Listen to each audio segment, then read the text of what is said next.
नमस्कार, दिशा मार्ग के व्यक्ति विशेष कार्यक्रम में आपका स्वागत है। मैं हूं एस के सिंह और आज व्यक्ति विशेष में हम जिससे मिलने आए हैं प्रतिभा जी से।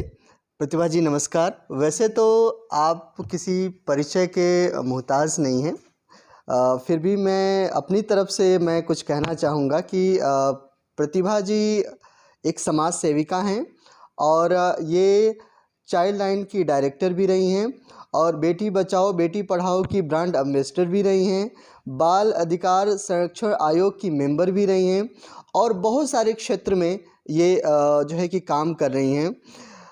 सबसे पहले हम जानना चाहेंगे कि प्रतिभा जी, आपको समाज सेवा का भाव कैसे जगा? आपको कैसे डिसाइड किया कि आप जो है कि इस क्षेत्र में आप जो है कि काम करें? जी, बहुत-बहुत धन्यवाद। दिशा मार्ग चैनल में आज आपने मुझे यहाँ इंटरव्यू के लिए आमंत्रित किया है और मैं एक्चुअली एक सामाजिक परिवार से संबंधित रखती हूँ। समाज सेवा मेरे परिवार में मेरे पिता एक किसान रहे हैं और बाद में वो छात्र जीवन में राजनीतिक तौर पर भी रहे और उसके बाद भी राजनीति में भी वो रहे। लेकिन उनका जो फ़ोकस रहा समाज में एक असहाय और दयनीय वर्ग जो रहता है, उसके साथ वो हमेशा कंधे से कंधा मिलाकर खड़े रहे। जैसे मेरे पिताजी जब राजनीति में थे, तो उस समय मेरी माताजी को मैं देखती थी कि कोई भी गाँव से या कहीं से कोई ऐसा स्वास्थ्य सेवाओं के लिए कोई व्यक्ति या हमारे दरवाजे पर आता था, जी। तो माताजी तुरंत साड़ी लपेट कर उसके साथ अस्पताल चल देती थी। जी, जी, जी, तो जी। हमने ये और देखा कि कोई भूखा हमारे दरवाजे पर नहीं आया या हमारे जो भी आया, हमारे यहाँ अक्सर ऐसा होता था कि कोई भी दरवाजे पर आए, वो भूखा या बिना खाली हाथ ना जाए। तो ये मैंने अपने भाइयों में भी देखा, पूरे परिवार से मुझे ये प्रेरणा मिली। राइट। प्रतिभा जी, आपने एक बात का ज़िक्र किया कि आपका जो फैमिली बैकग्राउंड है वो राजनीति से है और आप समाज सेविका हैं। दोनों में बहुत बुनियादी अंतर है क्योंकि राजनीति में लोग अपने कई सारे लाभों के लिए काम करते हैं, पद और सारी चीज़ों के लिए काम करते हैं, लेकिन समाज सेवा एक बहुत ही त्याग का मामला होता है। तो आपने एक एक आपके पास एक पूरा बैकग्राउंड था राजनीति का जिसमें आप अच्छा काम कर सकती थी, अच्छे पदों पर जा सकती थी, फिर भी आपने समाज सेवा को ही चुना, ऐसा क्यों? हाँ, आपने ये बहुत अच्छा प्रश्न किया है और मैं ये बताना चाहूँगी कि राजनीति मैंने देखी है बचपन से, लेकिन मुझे लगता है कि वर्तमान समय में राजनीति के मायने बदल गए हैं। पहले लोग राजनीति में आते थे समाज सेवा के लिए जी, और अब लोग आते हैं समाज सेवा करके राजनीति में आने के लिए। जी। तो मुझे लगता है कि अगर चूँकि मैं एक सामाजिक परिवेश से हूँ ओके। और मुझे जब मैं हरियाणा में आई 2003 में, चूँकि मैं सामाजिक परिवेश से आई थी, तो मेरे मन में मैं एमएससी, पीएचडी, बीएड थी, चाहकर मैं जॉब कर सकती थी। लेकिन मुझे ये लगता था कि समाज जिस गाँव में मैं रहती थी, वहाँ मुझे मन में लगता था कि मैं यहाँ पर रहूँ, आस-पास की संस्कृति को जानूँ और हरियाणा में रहूँ। तो हरियाणा में उस समय बेटियों को मतलब जो लिंगानुपात था ना, तो वो रेशियो जी, बड़ा कम था। बेटियों ओके। को मतलब जी, जी। थोड़ा अनुपात में कमी थी, लिंगानुपात में। तो मुझे लगा कि हाँ, मुझे कुछ ऐसा करना चाहिए। फिर मैंने वहाँ एक अम्बाला ज़िले में मोखा माजरा गाँव है ओके, और प्राइमरी विद्यालय है, तो ओके। अक्सर मैं वहाँ जाती थी ठीक है। क्योंकि बच्चों की जो शिक्षा-दीक्षा है बच्चियों की वो प्रारंभिक अगर हम इस तरह से देखा जाए, तो मुझे लगता है कि वो महिला सशक्तिकरण उस पायदान तक आते-आते वो काफ़ी कुछ हद तक सुधर सकती है। तो मैंने जब वहाँ से कार्य शुरू किया तो मुझे ऐसा लगा कि एक सुखद और ईश्वरीय अनुभव हुआ वहाँ जाकर। वहाँ बच्चियों की जो स्कूल में पता लगा कि गाँव में छोटी-छोटी वहाँ जिप्सीज़ जाति के लोगों की बच्चियाँ जाती थी और कम उम्र में विवाह कर देते थे। तो मैंने मेरा पहला कार्य जो था वो किया कि भई हाथ जोड़ के कहा कि इन बच्चियों की कम उम्र में शादी ना करें, क्योंकि ये बच्चियाँ ही आगे जाके बड़ी बनेंगी तो कम से कम उनको शारीरिक और मानसिक तौर पर मजबूती दें। जी। आपने आपके नाम से जो एक जुड़ा है बेटी बचाओ बेटी पढ़ाओ का जो है कि नारा, आपको क्या लगता है कि ये जो नारा है, ये नारा एक सिर्फ़ राजनीतिक तौर पे वोट बटोरने का नारा है या प्रेज़ेंट टाइम में सरकार वास्तविक तौर पे इस पे जो है कि कुछ काम कर रही है? आपकी क्या राय है? जी। देखो जब ये 2014 में जब ये नारा आया, बेटी बचाओ बेटी बेटी पढ़ाओ पानीपत से और चूँकि मैं हरियाणा में 20 साल से हूँ। जब मैं हरियाणा में प्रवेश किया था मैंने, तो थोड़ी स्थिति ज़्यादा अच्छी नहीं थी। लेकिन जब ये सोचिए मैं दूसरे राज्य की बेटी, मैं यहाँ आकर बेटी बचाओ के लिए काम कर रही हूँ। जब इस राज्य ने मुझे स्वीकृत दे दी बेटी बचाओ कैंपेन के लिए, तो इस प्रोग्राम की इस अभियान की सफलता है कि ये अभियान आज लिंगानुपात जो है, बच्चियों की संख्या मुझे लगता है कि लड़कों से ज़्यादा हो गई है यहाँ। और ये कार्यक्रम की सफलता है कि यहाँ लड़कियों के नाम की लोहड़ी मनाई जाती है, जो कि लड़कों के नाम की लोहड़ी मनाई जाती थी। 2014 के बाद तो मुझे लगता है कि आप अगर डाटा उठाकर भी देखेंगे ना, कि हमारे यहाँ जो विद्यालयों में बच्चियाँ जो स्कूल ड्रॉप आउट कर देती थी, उनकी संख्या बढ़ गई है। लड़कियाँ स्कूल कॉलेज तक जाने लगी हैं। तो ये बेटी बचाओ बेटी पढ़ाओ कार्यक्रम की, और लोगों के दिमाग में भी ये घुस गया है कि भाई बेटी पढ़ाओ बेटी बचाओ एक नारा नहीं है, एक ये अनुभव है। बेटी को वो सम्मान, बेटी को वो एस्टैब्लिशमेंट देने का, जहाँ की बेटियाँ नीचे खड़े होकर ऊपर आसमान की तरफ खुले आसमान में देख सकें और वो खुली हवा में सांस ले सकें और वो परियों की तरह उड़ सकें। जी। एक चीज़ और मैं पूछना चाहूँगा कि व्यक्तिगत तौर पर आपने बच्चियों के लिए क्या किया? जी। अ, व्यक्तिगत तौर पर जब मैं अपने एनजीओ में थी, सक्षम महिला समाज सेवी संस्था, जी। तो उसमें मैंने एक गाँव में जहाँ रहती थी, वहाँ ना कुछ बच्चियाँ स्टेडियम जाती थी। तो मुझे ऐसा लगता था कि फिर मैं उनसे बच्चियों से बात करती थी, तो वो कहती थी कि हाँ, थोड़ा हम असुरक्षित तो महसूस करते हैं, हम यहाँ कराटे सीखने जाते हैं स्टेडियम में। तो फिर मैंने कहा कि अगर मैं अपने कैंपस में ही एक सेंटर खोल दें लड़कियों का, तो मैंने फिर वहाँ सोंडा गाँव में और मोखा माजरा आसपास की बच्चियों को इकट्ठा करके उन लड़कियों के माध्यम से और बच्चियों से संपर्क किया, स्कूल में किया संपर्क। तो वहाँ मैं, चूँकि मेरे पति पशु चिकित्सक थे, गाँव में निवास था हमारा, तो मेरे लिए बड़ा आसान था बच्चियों से संपर्क करना, स्कूलों में संपर्क करना। जी। और मैंने वहीं अपने वहीं सरकारी निवास में ही उस प्रांगण में 101 बच्चियों के केंद्र से शुरुआत की, और वहाँ पहला सफल केंद्र शुरुआत की, और ऑपरेशन शक्ति के नाम से ऐसे-ऐसे हमने कई केंद्र पूरे अम्बाला ज़िले के कम से कम 80 गाँव में, 85 गाँव में खोले और 6000 लड़कियों को ट्रेंड किया। फिर महिला एवं बाल विकास के द्वारा मुझे बेटी बचाओ बेटी पढ़ाओ के लिए ब्रांड एम्बेसडर बनाया गया। उसके बाद हम लोग कहते हैं कि रिसोर्सेज़ नहीं है, हम लोग समाज में काम नहीं कर सकते। लेकिन मेरा अपना मानना है, मेरे पास एक एक्टिवा होती थी, तो बच्चियाँ कहती थी कि मैं चाहती थी कि उन बच्चियों की इच्छा होती है कि हम भी शहरी बच्चियों की तरह एक्टिवा सीखें या चलाएँ।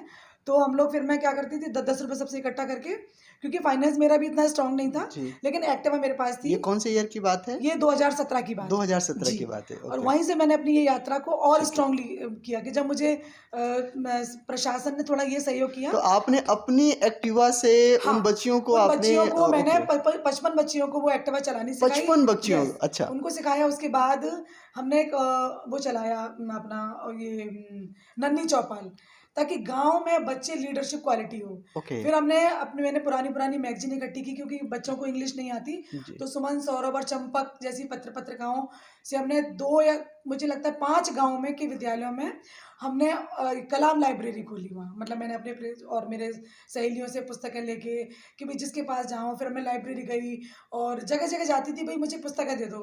फिर मैंने सोशल मीडिया पर एक मैसेज डाला कि मुझे कोई लाने-उठाने का काम मैं कर लूँगी। ओके। और मेरे घर में बच्चों की गेम रहते थे, ठीक तो है। गाँव के बच्चे इन्वॉल्व हों एक्टिविटी में, रीडिंग वहीं करें। ओके। हमारे पास काफ़ी बड़ा कैंपस होता था सरकार का दिया हुआ, ओके। तो वहीं कम से कम ये 2-2 महीने के कैंप, निःशुल्क कैंप लगते थे।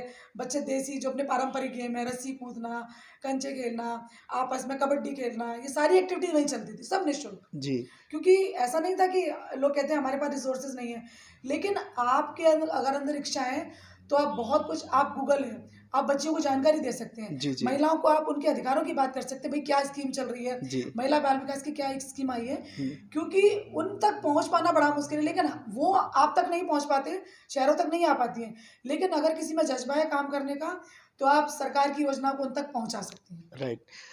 प्रतिभा जी, आपने जैसे ज़िक्र किया, एक एक कहा जाता है कि जब तक आदमी खुद अपना ख़्याल ना रखे, कोई और नहीं रखता, ठीक है? तो सबसे पहले अपना ख़्याल खुद रखना पड़ता है।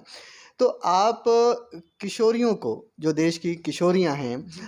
आप उनके लिए क्या सलाह देना चाहेंगी कि वो अपना ख़्याल कैसे रखें? कैसे अपने आप को आत्मनिर्भर बनाएँ और वो अपने आप को, चाहे वो सेल्फ़ डिफेंस का मामला हो या जॉब ग्रैब्स करने का मामला हो या फाइनेंशियली अपने आप को सेल्फ़ डिपेंड करने का मामला हो, तो इस मामले में उनके बारे में आपकी क्या राय है, क्या सलाह है? हाँ, ये मैं अपनी बच्चियों को ये संदेश देना चाहूँगी कि सबसे पहले तो वो अपने आप को सुपर पावर समझें। बच्चियाँ इक्वलिटी की बात करती हैं, ईश्वर ने तो हमें पहले ही सुपर बनाया हुआ है। जी। इक्वलिटी की बात ना करें, उनके मन में ही आए, हम पहले से ही सशक्त हैं और वो रानी की तरह जीवन जिए। जैसे कि रानी असफलताओं से कभी नहीं डरती। जी। हम अपने अगर वैदिक काल की बात करें, जी। रानी मदालसा थी, रानी पद्मावती थी, जी। तो मुझे लगता है कि बच्चियों में या महिलाओं में एक ऐसा संदेश जाए कि वो रानी की तरह जीवन जिए, असफलताओं से बिल्कुल ना डरें और सबसे पहले अपने स्वास्थ्य का ध्यान रखें। और वर्तमान परिवेश जैसे कि चल रहा है कि वो असुरक्षित महसूस करती हैं, तो आत्म सुरक्षा एक ट्रेनिंग है। ट्रेनिंग से पहले उन्हें मन से मजबूत होना बहुत ज़रूरी है। जी। मन में ये ठान लें कि मैं सुरक्षित हूँ, मैं अपना बचाव खुद कर सकती हूँ, सेल्फ कॉन्फिडेंस बने, सेल्फ कॉन्फिडेंट हूँ वो। और सबसे बड़ी बात है कि उनका लिए एक ही स्लोगन है कि करो कुछ दुनिया में ऐसा, करो कुछ दुनिया में कुछ ऐसा कि दुनिया करना चाहे आपके जैसा। जी। प्रतिभा जी, बेटी बचाओ, बेटी पढ़ाओ, ये जो नारा है वो कहीं न कहीं हमारे समाज में एक एक एक कमेंट भी करता है इस चीज़ को लेके, ठीक है? तो सबसे पहले हम घर में ही बेटियों की बात को लेके देते हैं। मेरा जो अपना व्यक्तिगत अनुभव रहा है इस मामले में कि खुद माँ बेटों की ज़्यादा कामना रखती हैं और बेटियों को वो जो है कि सेकंड ऑप्शंस में जो है हुँ। कि रखती हैं। उन माँ के लिए आपकी क्या एडवाइस है? देखिए, मैं ये कहना चाहूँगी कि कोई भी चीज़ ना एकदम से नहीं होती। जैसे हम आज से अगर 2014 से पहले की बात करें, तो बेटियों के लिए एक ये था कि नहीं लोहड़ी मनेगी तो बेटियों की मनेगी। या मैं जिस राज्य से बिलॉन्ग करती हूँ, जी। वहाँ भी मेरे से पहले मतलब बेटियाँ मारी जाती थी। 75 में मेरा जन्म हुआ। ओके। तो जब घर में हम जैसे अब स्लोगन की बात करें, ये स्लोगन जब धीरे-धीरे प्रचार के माध्यम से और आप जैसे सशक्त मीडिया के माध्यम से जब जन-जन तक पहुँचता है, जागरण बनता है, एक अभियान बनता है, घर-घर में पहुँचता है, तो ऑब्वियसली माएँ भी सोचती हैं कि ये कुछ ऐसा होने वाला है, तो उनके दिमाग में बैठती है। ऐसा नहीं एक दिन का कार्य नहीं है जी। जी। ये अभियान जब हुआ है और आज आप 2014 से पहले का डाटा उठा के देख लीजिए और वर्तमान का उठा के देख लीजिए। जी। आपको वो डाटा में कितना बड़ा अंतर नज़र आएगा कि आपको बेटी बचाओ बेटी पढ़ाओ कैंपेन का जो, क्योंकि मुझे लगता है गाँव में ये काफ़ी हद तक अभी भी हम लोग जाते हैं। अब हमने जैसे किन्नरों के साथ प्रयास किया था। जी। जी। किन्नरों को लेकर हमने ये बोला कि अम्बाला में ही, तो मैं उनके जो वहाँ रहते हैं उनका बेड़ा रहता है, तो उन्होंने बोला कि मैंने कहा आप बेटियों के लिए शगन देने का कार्य करें, हम लोगों के साथ जाएँगी क्या? बोले जी। जी। बिल्कुल जाएँगे जी। जी। अगर बेटियों को बचाना है तो आप मानेंगे नहीं। हम लोग 7 गाँव में जो अपने नवदुर्गे पड़ते हैं, दुर्गा, वो लोग हमारे साथ 5 गाँव में डोर टू डोर गई जहाँ नवजन्मी कन्याओं ने जन्म लिया और उनके अपने हाथों से शगन दिया। तो इस तरह की जो मेंटल स्ट्राइक वाली जो जी। कैंपेन है ना, ज़रूर महिलाओं को अट्रैक्ट करती है और वो लोग भी सोचती हैं ये तो हमारे अस्तित्व की बात हो रही है। एक आखिरी सवाल कि समाज के बीच रहकर आपने जो मेहनत की है, जो काम किया है, आप सरकार को क्या सलाह देना चाहेंगे कि सरकार कैसे इस नारे के अलावा अपने आप को बेहतर तरीके से इस काम में अपने आप को प्रेज़ेंट कर पाए? क्या सलाह रहेगी जी, आपकी? बिल्कुल आपने सही सवाल किया है क्योंकि हमारे यहाँ क्या होता है अभी महिलाओं की सहभागिता हर जगह कम होती है। जी। तो मेरा यही मानना है कि जैसे मैं चाइल्ड कमीशन में रही हूँ, तो बच्चियों की और बच्चों की ज़्यादा से ज़्यादा काउंसलिंग पार्ट पर बहुत काम हो। जी। क्योंकि अब हमारा जैसे मैं आप बात करूँ कि जैसे टीनेज है, जी। टीनेज जब ये युवा बनते हैं, जी। फिर ये अपने युवावस्था में भी आते हैं, तो सबसे पहला काउंसलिंग पार्ट हो और सभी पदों पर या जहाँ भी है, चलो गाँव में सरपंच भी है, तो या उन परिवारों को भी संदेश है कि वो निर्णय लेने में भी ना महिलाओं की सहभागिता को ध्यान में रखें, जी। ताकि उनको भी एक आभास हो कि हाँ, हमारी कुछ सहभागिता हमारी पारिवारिक ज़िम्मेदारियों में भी है।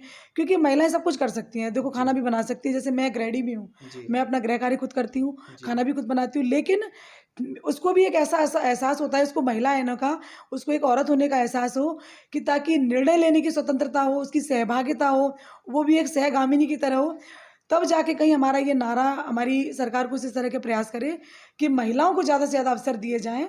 और ये मैं शहरी महिलाओं की भी बात कर रही हूँ, शहरी महिलाएँ बेशक पढ़ी-लिखी हैं, अच्छे पदों पर हैं, जी। लेकिन आज भी हमारे यहाँ ये परिस्थितियाँ इस तरह की हैं कि उनकी भी कई बार निर्णय लेने की स्वतंत्रता उनको भी नहीं होती है। जी। लेकिन हमारे संविधान ने ये हमें अधिकार दिया है, जी। लेकिन अभी भी थोड़ा और प्रयास करने की आवश्यकता है जी। और हमारी सरकार कर भी रही है जी। और आगे भी उम्मीद है कि सरकार और भी अच्छा करेगी इसके साथ। जी।